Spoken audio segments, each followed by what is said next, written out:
Good morning. Hello. Hello. Just waiting for all of you to join. It's Monday. Wow, Monday. Wake up, all. Yay. I have a special guest here with me today. I'm going to wait for you guys to join before I introduce him. But good morning. I hope you guys had a fantastic weekend. Any great stories out there from the weekend? So we're playing with a Facebook camera and an Instagram camera. The Facebook camera can see us both. Instagram, it's a little tight, so we're gonna be like leaning in a lot. So, hey, good morning, Allie. Nice to see you. Anyone over there on Facebook, if you could send me a wave or a question, that would be awesome. And then I will introduce this guest I have next to me. I'm so excited. I'm so excited. We have a great topic today, guys. We're gonna talk about cancer. And I have had so many questions from you guys about cancer, diet for cancer. Good morning, Leah. Nice to see you. And so we're going to try to dive into some of that with my very special guest here. There we go. Long day at the beach. Nice. We're jealous in Arizona, that sounds right? Good. Yeah. Yeah. Any beach would be nice. Yeah, we're kind of stuck in pools. And it's not quite the same, is it? It's not. So it is Monday. I am Dr. Trisha Pingel, and this is your morning checkup. And I am here with Dr. Jake Psenka. Good morning. And Dr. Psenka and I go way back. Not only do I consider him a very close friend, basically family member, we've known each other a very long time, but he is also a well-respected colleague of mine, a naturopathic physician, and has over 20 years experience in integrative oncology. That's a mouthful, right? It is, for sure. Basically, what that means is he treats a lot of cancer, integrative cancer, people that are also doing conventional therapies, people that are not. On top of that, though, guys, way more than just a cancer doc. I like to think so, for sure. Yeah, for sure. like he knows his stuff. And I'd love to say that I know a lot of stuff, but I'm going to go out on a limb and say that Dr. Psenka probably knows more than me, which is freaking amazing. Well, I think we have our own fields and our own specialties, so. Yeah. But. Certainly. Yeah. Don't ask me too much about adrenal fatigue. That's for sure. So what we're going to do is we're going to try to, oh, nice to meet you. Nice to meet you as well. So it's kind of hard with the Instagram camera. So Facebook, if you see us kind of going like this, it's because our Instagram camera only allows portrait mode. Fun. And so we're like trying to stay within it. But what we're going to do is we're going to start to talk about some of the aspects in relationship to diet and cancer prevention during treatment, minerals, important minerals, things you can do, things to consider. And then we're also going to open you guys up to questions. Yeah, we love questions. Questions are awesome. They are. They are. So grab your coffee, right? And I'm going to try to be cameraman here. Hi, Dr. Psenka. Good morning. Good morning. And we're going to make this work, okay? So good morning, Laura. How are you? Good. So, all right. So I think a great place to start, Dr. Psenka. There he is in the Instagram camera. A great place to start would be in regards to diet, because I think I'm going to guess that a lot of you want to know what are the links between diet and cancer, lifestyle and cancer. I think most of us have read a lot of studies about the importance of it, but there's so much conflicting information. There is, but I think the first thing to think about is a lot of people get concerned about their cancer risk, and they think because a family member may have had cancer that they're automatically going to get it. Well, that's actually the case in a minimum number of people, because only about 15% of cancers are actually inherited genetically, and so most of them are actually from lifestyle choices or some sort of exposure or something along those lines. Wow, only 15% from genetics? Really? Well, the number fluctuates a little bit year to year with research, but I've seen as low as 5% and as high as about 15%. So wow. It's actually not. So just because your parents had it or your sister had it or your brother had it does not necessarily mean that you're going to get it. And it does mean that if you want to prevent cancer, you need to do those lifestyle things and eat the right diet that will help you prevent it. So. Well, that's good to know. As all you know, my mom died of cancer, and although we determined that that was not a genetic cause, it was primarily environmental, I worry about that. I mean, how many of you guys worry about that?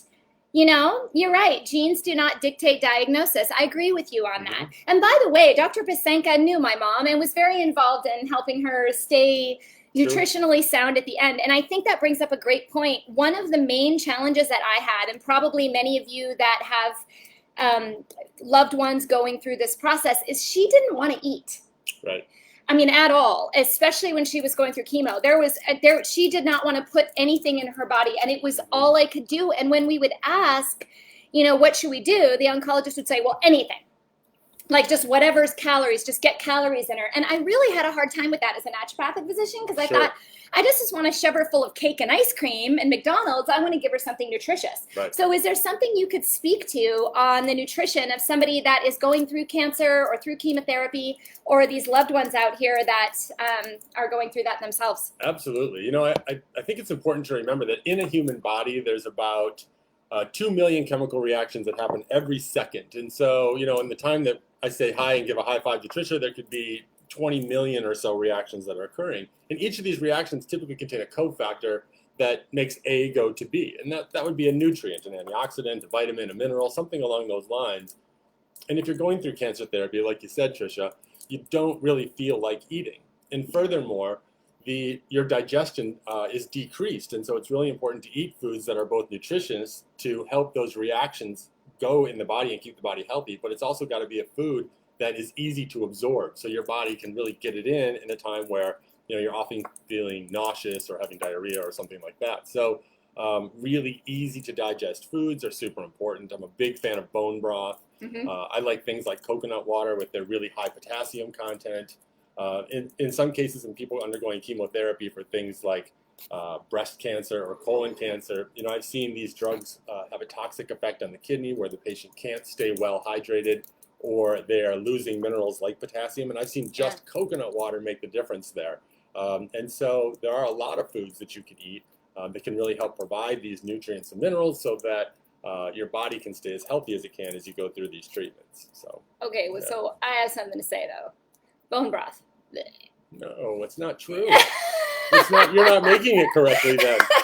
We make it at our house all the time. Anything we eat that has bones in it, we shove them in a bag in the freezer, and then when it gets full, we take it out, and all the vegetables that are about to be done, and throw those in there and make a soup. And when you first make it, it's disgusting. But then when you add some spices, some salt, some turmeric, some things like that, and then you freeze it into small containers that you can use it whenever you need it. Like if you're going to make quinoa, use that instead of water. If you're going to make cauliflower soup, use that instead of water.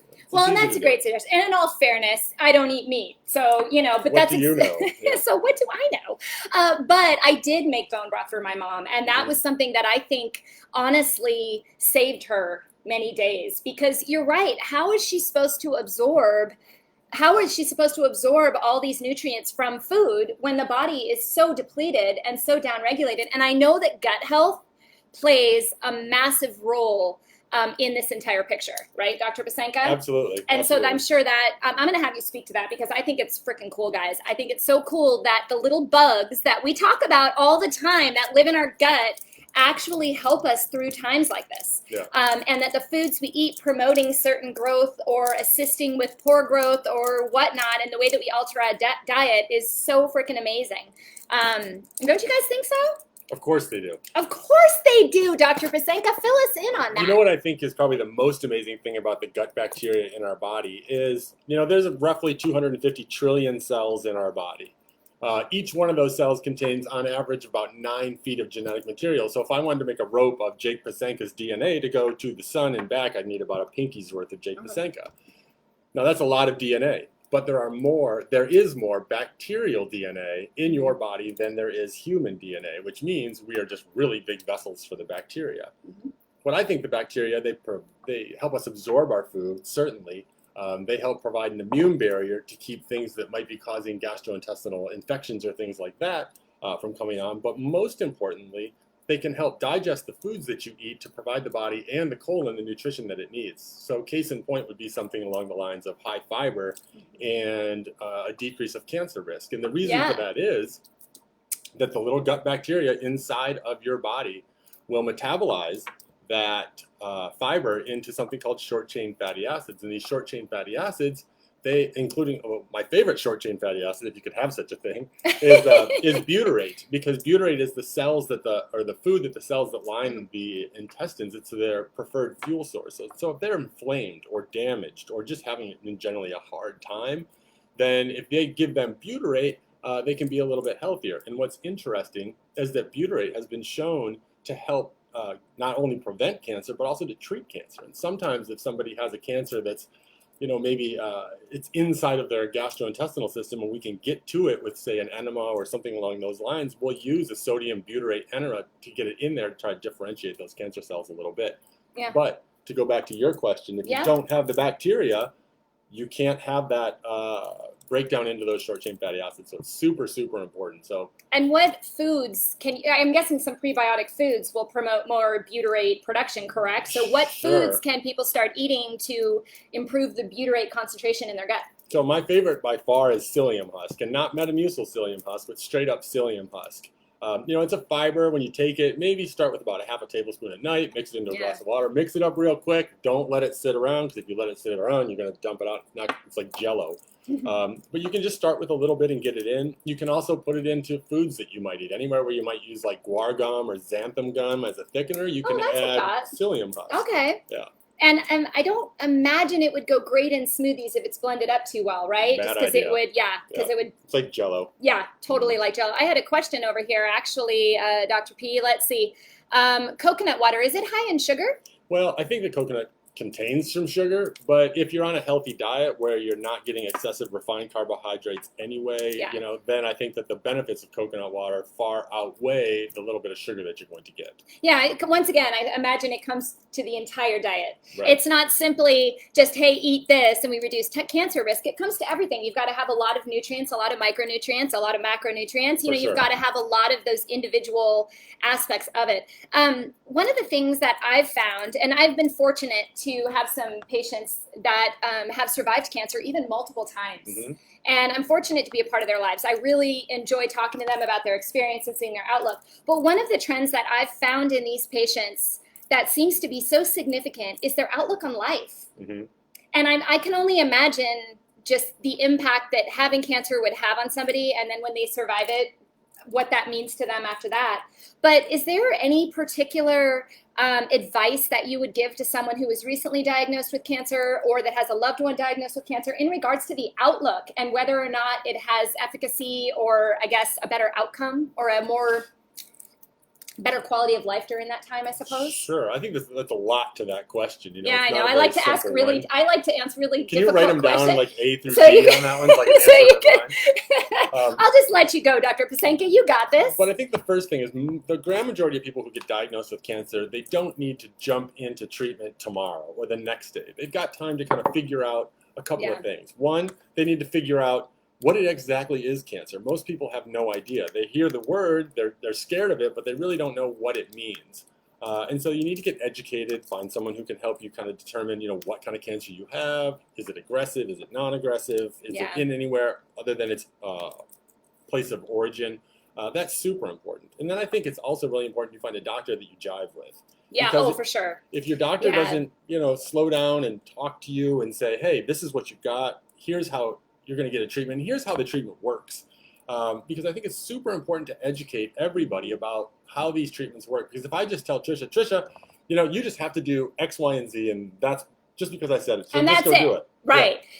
And unfortunately, we see a lot of that in many conditions, Dr. Psenka, not even just oncology, right? It's like you walk in, you have a question, and you just get written a script, and you do this. Yeah. It's authoritarian style of doctoring, right? And some people like that. Like I tend to, and I don't generalize anywhere, but older people kind of grow up going to the doctor tells you what to do, and then you do it. But actually nowadays, it's better to educate patients and say, hey, Trisha, I think you should do this treatment because it works like this, and if you do this, you get this kind of effect. And so now you get that in your head and thinking, hey, every time I do this, it's positive. It's going to help me. It's going to make me stronger. It's going to make me whatever.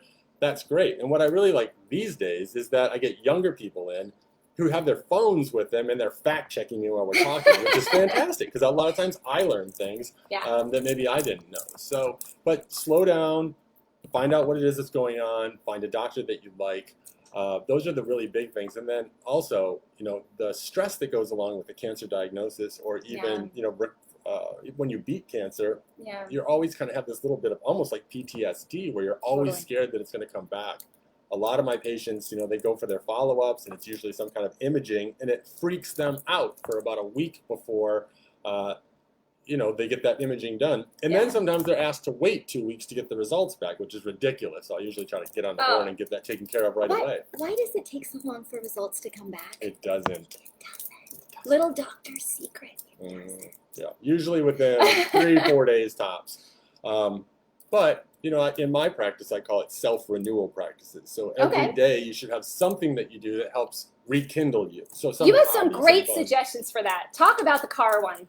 The key in the car. I think that's a great suggestion. Listen up, guys. This is not mine. It's from a book called The Power of Now. But what it talks about is that humans, we have a tendency to move or to think too much about the future and too much about the past. It's because our brains are always going, and really it boils down to your thumb being a podial digit. You can hold a tool, and then you have 70 million years of being a tool, or being, not of being a tool, but being a creature that uses tools to fix problems. So your brain evolves to try and find problems or reanalyze problems, and very often misses the right here and now. And so I think it's important to remember the here and now. And this book, The Power of Now, talks about putting the key in the ignition. But before you actually turn the key, you stop and you ask yourself, are all my needs being met right now?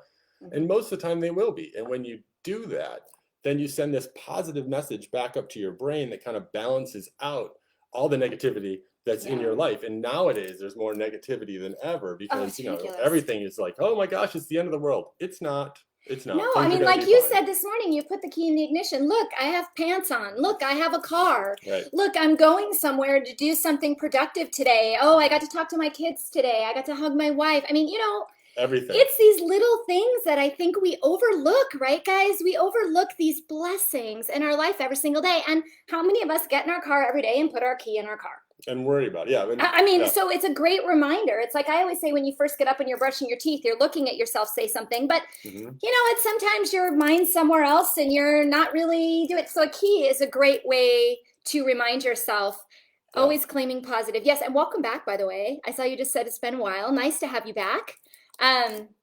Really appreciate it. I did have a question. I think that's great advice. And I think living in the now, by the way, is what all of us need to do. And that's not just cancer specific. I mean, I sit here how many times a day and I talk about stress and adrenal fatigue and how elevated cortisol and chronically elevated cortisol will attack and break down your health in many different aspects. For sure. And until we start to slow back down a little bit and pull ourselves out of this now, I need that, get that type environment where everything's binging all over the place, we're really not going to reach optimum health, regardless of how many supplements you take, right? There's a mind-body connection that I think we're losing. And maybe it goes back to that lack of doctor-patient relationship and, this matter-of-fact type thing as well. We need to be more of our own health advocate. And if I can real quick, one of the things that I think is so important with these like kind of self-renewal practices is it has to be something you enjoy.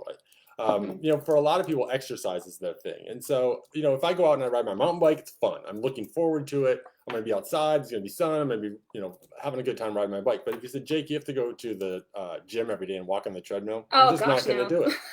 But so for exercise, sometimes that's not possible for one reason or another. And there can be other things. I mean, it can be music, it can be art, it can be prayer, it can be whatever really floats your boat. But the thing is, it has to be close at hand, because if you have to dig in the closet to get it out from a bunch of crap that you don't use, then you're not going to get at it easily. So have it something that you can just reach right out and do, like it's a musical instrument or your art supplies or whatever, and spend half an hour, 20, 30 minutes a day just letting your brain relax and doing something that's enjoyable. Are you still learning guitar?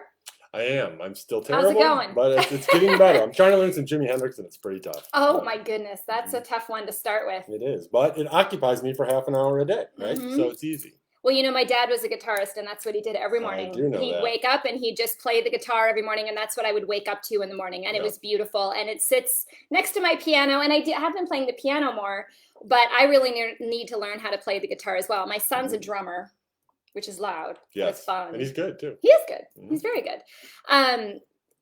Just reading some of your comments. Oh, walked early around the creek. Awesome. Yeah. Where are you at? Where's the creek? We had a question over on Facebook from Bridget. Thoughts about using cannabis during cancer treatment. Do you have any particular thoughts on this that you can share? I love it. I think it does a lot of beneficial things. It can calm somebody down. It can give them an appetite. In both CBD and THC, both have proven some anti-cancer effects. And I think that we're going to see in the future, it very likely that the synergy between THC and CBD is going to provide more than either alone in cancer. Yeah. Nobody has really teased out the dosages yet. You have people doing things like that Rickson oil, where you're doing a gram plus every day, which is a lot of THC. And you take that orally? You do. It comes Okay. as almost like a tar, and you can put a little bit like a size of a rice on a cracker and eat that. Okay. Most of the time, I think that should be done in the evening because the euphoria is just too strong at 1,000 milligrams. I mean, Yeah. most of the people who use like an edible marijuana, which is typically what I recommend versus smoking it, Yeah. are using 5 to 10 milligrams a couple times a day of THC. Right. And generally, it's like a 4-to-1 ratio of CBD to THC. Okay. So much more CBD than THC. So yeah. So then when some of those other dosages are really high, that can cause some massive side effect as well. Well, I think the biggest thing with that is the weed is really strong these days. And so Yeah. I've heard of people thinking they're having heart attacks when they're not having a heart attack. It's a panic attack. Yeah, because, absolutely. you know, what's really interesting, if I want me to dive into weed for a minute. Do you guys want him to dive into weed for a minute? I'm sure they do. The weed pool.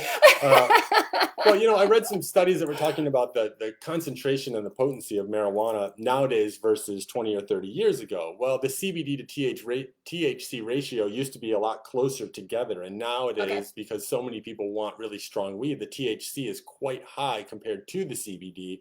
And that is almost too much for our nerves and our body to handle. They kind of balance each other out. And so if you have really high THC blends, you can get some panic type reactions. And people think they're having a heart attack. Yeah. So. Right. Exactly. We have some more questions on that too. Let's see. The need for cannabinoid receptors motivated. What's wrong with so many of us in cannabis? Wow, that's a long question. You know what's interesting about these cannabinoid receptors that we have in our bodies? You know, the receptors that we have are typically designed to work on endocannabinoids. So these are the cannabinoids that our body makes itself. Yeah. And there is one that's called anandamide, and it is an endocannabinoid that we make. And you can actually get more anandamide by eating cacao. And so if you make like a bone broth smoothie with cacao and maybe some almond butter and some ice and some water, you got a Reese's peanut butter flavored type thing that gives you all this benefit. And then anandamide sits in your brain, and it really does lower stress and anxiety. And it actually, in some research models, it's been shown to increase the life of the research organism by up to like 30%. With the cacao. With cacao. Instead of... Yeah, so the anandamide particularly. Yeah. I did a live recently on chocolate. You guys remember that? We talked about the benefits of cacao. And, you know, that's fascinating. Mm-hmm. Yeah, it's really cool. There was one report of this lady in Scotland who, she's about 70 years old, and she never felt pain or anxiety in her life. And some researchers looked at this, and she was completely lacking the enzyme that broke down anandamide in your body. So she constantly had this huge amount in her body all the time. Yeah. And so can you imagine? I mean, I think the article said something about she described childbirth as So, you know, it's pretty amazing stuff. So, you know, you can go with the endocannabinoids as well as you can with the cannabinoids that come from outside of the body, but just don't get too high, I guess is what I tell you. Yeah, absolutely. Or take it at night. Yeah. And there was also a question, someone was asking about keto. I can only imagine that you're meaning in relationship to cancer or just in general about keto. If you want to specify, I know you were on Instagram here. Let me see if Alicia, what specifically about keto? Because I think we could probably go on for a while with that. We kind of need a little bit more specifics on that in regards to what you want to know. And we'll see if we can answer that question, right? And I'd also like to just pose any of you, if you have questions for Dr. Psenka, throw them out because we have him here for a little bit longer. And although he's welcome to come back as often as he would like, you know, most of the time you just have to stare at me. So it's kind of nice to stare at somebody else and ask questions. He's incredibly knowledgeable, not only in cancer, but also in many other areas of medicine. But I wanted to ask you, while people are formulating their questions here, are there any particular micronutrients that you find you're pushing a lot in regards to benefiting the immune system? Nutrients for the immune system? Well, I think, well, that's a big question too. I think that having a really good and nutritious diet that provides all of the vitamins and minerals and antioxidants and things that we need is super important. I would also say, if you're talking about the immune system, you know, I would really make a point of saying decrease the amount of refined carbohydrates and sugar Yeah. that you eat, because sugar has been shown to decrease the immune system for hours after you eat it. Right. And so, there's just really no good reason to eat a lot of refined carbohydrates, Right. whether you're treating cancer or whether you're just Yeah. just a normal everyday person. Yeah. I saw that keto diet for tumors, Alicia. Yeah. I think keto is really probably most beneficial for people that are dealing with neurological tumors, so astrocytomas or glioblastoma multiforme, so brain type stuff. But there's some really interesting data that's being put out that talks about what happens when you just use a calorie restricted diet, which of course will lead to a slight ketosis along with cancer therapy. And so like an intermittent fasting is what you're talking about, right? Similar, Okay. yeah. It's just a decreased caloric intake. And, this is something that you want to do under the guidance of a physician. But what it will do is when your body senses that it's not getting the calories and the nutrients in that it needs, your normal cells will kind of chill out and they'll not be so active. Whereas cancer cells, because they're cancer cells and their goal is to reproduce all the time, they don't slow down. And so if you take your conventional cancer therapy, even some integrative cancer therapies, while you're calorie restricted, you can make the therapies work better potentially, but also spare your normal cells from getting the adverse effect. So that's cool. And cancer and diet is a huge thing. I think the most studied and most beneficial diet on the planet is the modified Mediterranean diet. Absolutely. But there's even things like the methionine restricted diet, which takes out a particular amino acid that's used for DNA replication. And so if you have cells that are reproducing really quick, you can kind of use that diet. It's hard to do. To try to slow down those cancer cells a little bit. And if I can go for one more second, please, just on this topic, I think that sometimes you don't want to slow down cancer cells, particularly when you're using a treatment like a cytotoxic chemotherapy, where it's going to work best on rapidly dividing cells. What you don't want to do is slow those cells down too much so that the drugs can't have an effect. That's interesting. Why kind of goes against what you think. It is. Because cancer cells, chemo and radiation work on rapidly dividing cells, not slowly dividing cells, which is why chemotherapy works for some cancers better than it does for others, because typically they're just not reproducing quickly. Okay, well, that's interesting. Yeah, my mom had a very slow-growing cancer, and I know that chemo really didn't have much impact on it.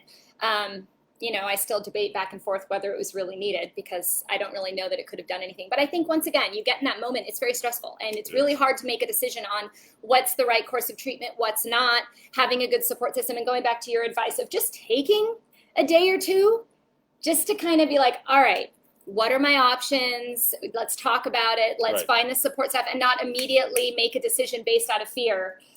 Is probably the best course of action with that type of thing. That's a big one.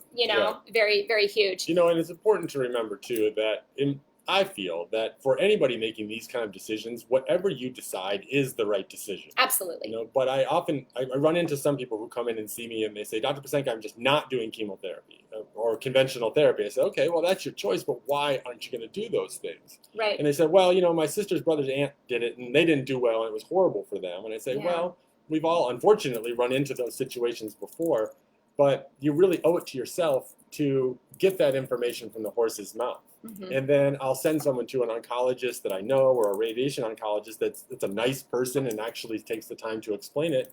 And then they can find out what the potential benefits are, what the potential negatives are. And then they're better able to make a smart decision that they can agree with and they can live with. So well, and I say all the time, you need the education is the power.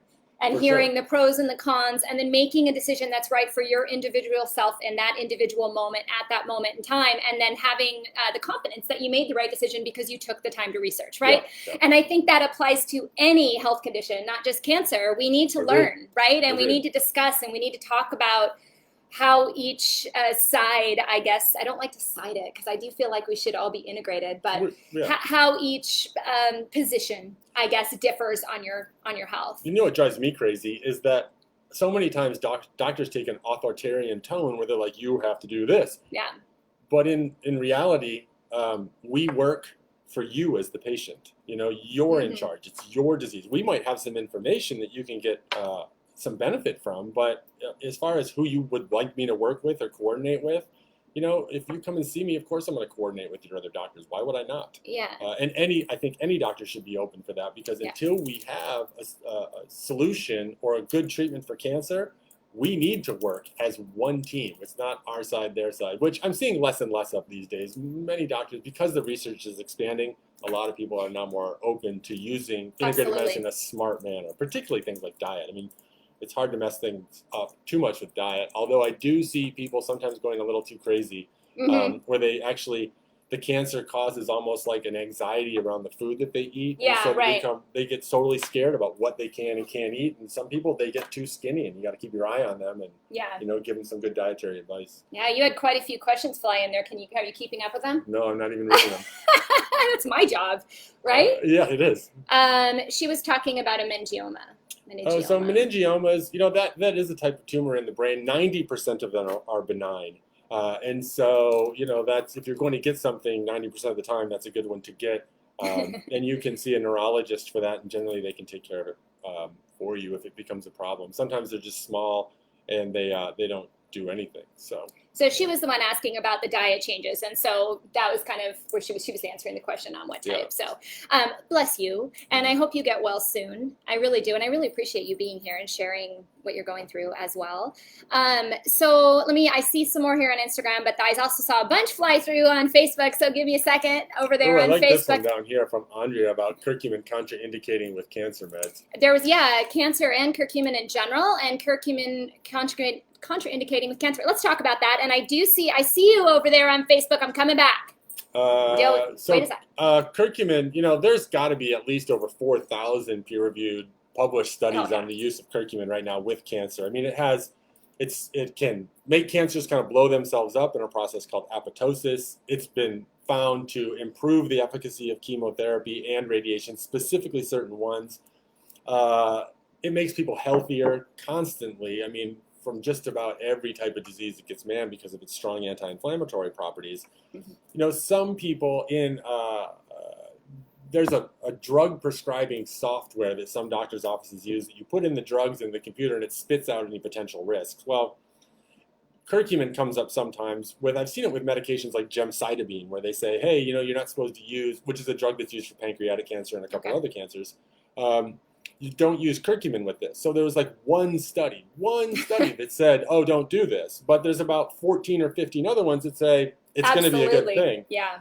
And the other thing about curcumin is it can be a very mild blood thinner. So if somebody's on warfarin, which hardly we ever see anymore because nobody likes that drug, it's so hard to deal with, that, I don't worry about it too much. There are certain forms of curcumin that I think are better than others. I think certainly you should eat it.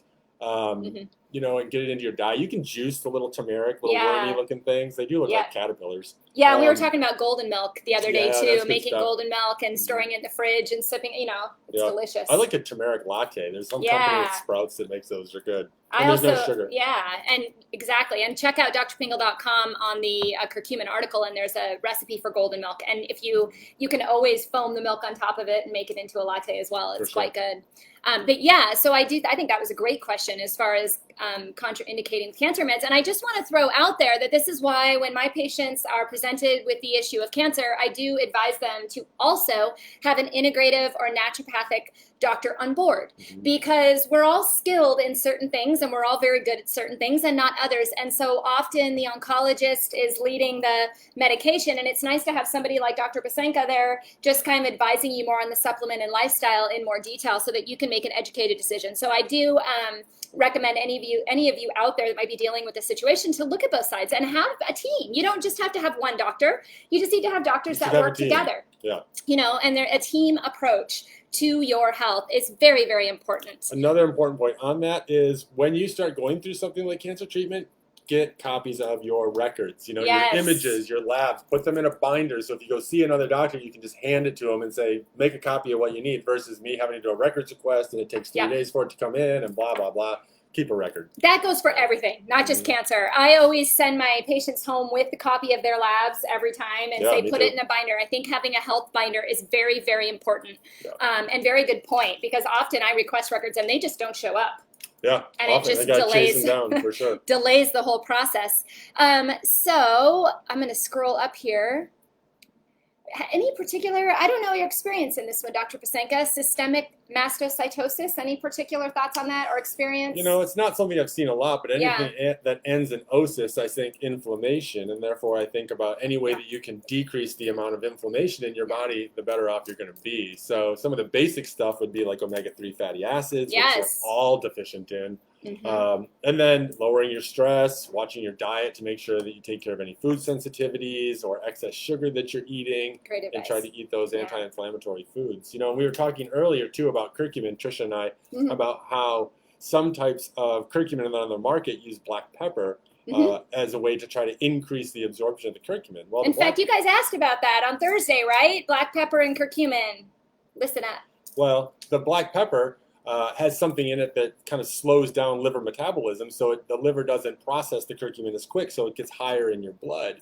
And so, there are things also that you can include in your diet, particularly like the cruciferous vegetables that provide something called calcium D-glucarate, which go into your liver and actually make it work better. So if you do have some kind of toxicity issue, then you eat those cruciferous vegetables, then your body will have a better ability to metabolize those things and get them out. And of course, good hydration is always smart. So. Hydration is important, and we deal with that right now here in Arizona. Yeah, it's 117. Was it yesterday? 117. I didn't go outside. I gotta be honest, guys. I didn't. It was too hot. I drew the line. Yes. That was it. I floated in the pool. Good for you.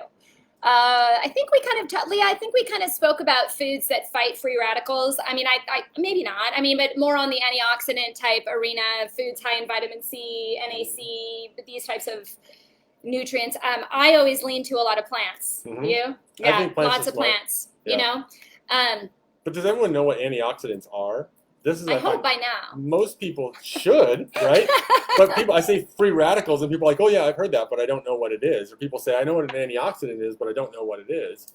So if you break it down to the small, as a free radical is a molecule that doesn't have enough electrons, and it will steal its electrons from something else. So if I were an oxygen-free radical, right, I'm the king of the beast in terms of free radicals, and I see Trisha hanging over here, and she's whatever, I could give me your electrons. And she'd say, no, I'm a girl. And I said, too bad, I'm taking it. So I take her electron, and now she doesn't have one. And so she's like, well, where's the little dog around here? I'm going to take that dog's electron. And it starts a chain reaction. And it never really stops. It will just keep going and keep going and keep going until you bump into an antioxidant. And an antioxidant is a molecule that has an extra electron. So it can freely give it up. So if you go back to our example, and I say, give me your electron, and she's selenium or any other great mineral, she's like, calm down, big guy, I've got another electron. She gives it to you, and you're good.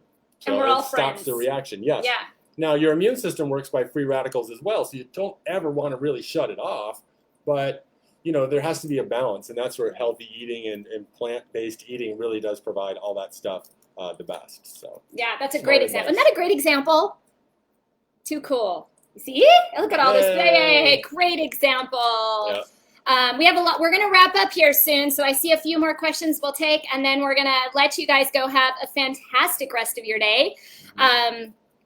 Thank you. I'm glad you're enjoying my book with thyroid. I appreciate it. I'm very passionate about the thyroid gland, and how it works and how stress is involved. So thank you. And thank you for buying the book. I really appreciate it. Let's see. There's quite a few questions, I guess. Chemo just masks the cancer. It always comes back. I don't know if I agree with that. I've seen a lot of people with chemo that have recovered and are living fantastic lives fantastic, cancer-free life at the moment. But then again, their entire lifestyle is top notch. Yeah, what I would say to that one is, unfortunately, our cancer diagnostics are not that hot at this point. We're kind of restricted with imaging like PET scans and CT scans, where you can see things down until they're really tiny, but you can't see things on a cellular level. And that kind of stuff is just now coming to the clinic, where you can take a blood sample out and look for circulating tumor cells or circulating tumor cell DNA, and you can determine, is this person have an ability to or are they showing signs of a recurrence, or are they completely clear? And these tests are so new that they're not 100%, obviously. Yeah. But that's the problem, is that if somebody finishes cancer therapy, like chemotherapy, and their doctor says, well, you're all clear, you're no evidence of disease, go home, we'll see you in 3 months. They don't offer anything else a lot of times. Well, this is where diet comes in. This is where some integrative therapies like vitamin C can be really helpful. Yeah. This is where rebuilding your immune system through reducing stress is really important. I mean, there's so many aspects. Just because you're done with conventional care does not mean you're done with treatment. You should really focus on yourself at that point. So, absolutely. I agree. I hope that helped answer that question for you guys. Oh, Lynn Marie, we talk about I'm going to come back to adaptogens a different day because we could go on forever, right? When we talk about adrenal fatigue and different herbs that impact the way the body responds to stress. But in regards to cancer, I think both of us can agree that that elevated chronic cortisol adrenal fatigue type state not only weakens your body to a state where it's more susceptible, but also post-cancer, a lot of stress and the PTSD that Dr. Psenka was talking about earlier really lends itself well to taking adaptogens and thinking about the way that your body maintains stress, not only through herbal therapies such as that, but also through nutrition, mind-body techniques, and really focusing on being in the now. Yeah. Very, very important. I love adaptogens too, but I think that making sure your lifestyle is such that you're not causing undue stress is even more important. So, yeah, great question. Yeah, I see the one about calcium there too, and your blood work, that it's scary. We all have calcium in our bloodstream. It's a very important ion in our body, and if we don't have it, we're going to be dead. So we want to have some of it, but some cancers you can get something called hypercalcemia, where you get too much. You can actually run into that hypothetically with super high doses of vitamin D. I've never actually seen that clinically, but that's the concern. But if your calcium's in the normal range, you should be fine.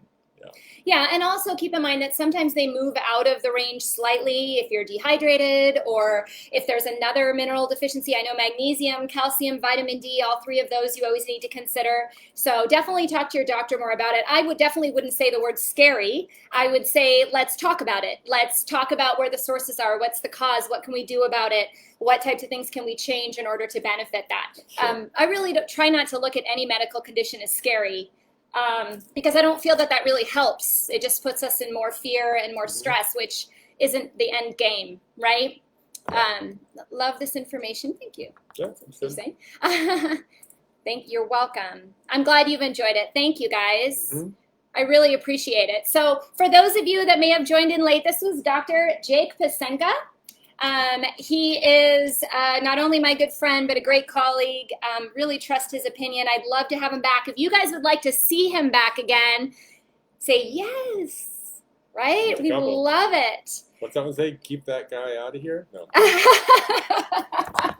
Who is this guy? Can I eat grass-fed beef and dairy? Denise, lots of, I think that if you're someone who's going to eat meat and dairy products for whatever is individualized for you, I would absolutely make them grass-fed and organic. You would agree with that? Can I touch on that one for a second? I would love it. So I do eat meat and I like it. I don't eat too much of it, but when I do eat it, I try to buy the pasture-raised, organic, whatever. Or if somebody is a hunter that I know and I can get that from them, I think that's fantastic. So, and the reason for that is, when we look at, somebody did some studies looking at cows and cows that are fed corn. Cows don't, I'm told, I'm not a farmer, won't eat corn unless you give them like Tagamet beforehand or something like that, because it gives them heartburn.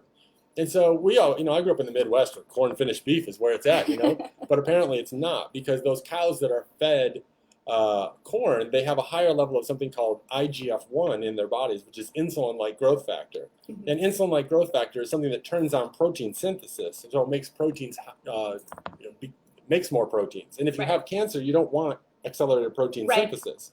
So then somebody took that study one step further, and they said, okay, we're going to take a bunch of dudes and feed them cows that were fed corn and see if their IGF-1 levels go up. And damn if it didn't happen that way. And so eating those commercially raised beef could potentially, again, I'm not a farmer, but it could potentially raise that IGF-1 level, turn on protein synthesis, and even cause some accelerated inflammation in the body. So I like red meat, but with any animal product, buy the best animal product you can get. Hands down. Sure. Yeah, great advice and great studies. Thank you. I hope that helped. Cows eat grass. Some do. They eat lots of stuff. Depends on what they're fed, right? Yeah. So I see that many people loved you and they want you back. All right. Well, we'll do it. So maybe we'll come back and we'll talk more about men's health. Do you guys have any husbands, and how many men do I have out there that want to know more about men's health? I don't talk about that a lot, do I? I guess maybe we can bring them back to talk about that. Sure. Why don't you tell people where to find you in case they're interested and they'd love your assistance? Sure. I have, I'm in Arizona, around Phoenix. I have an office in Scottsdale, and in Tempe, I work at the Chambers Clinic. It's chambersclinic.com. You can find me there. Yeah.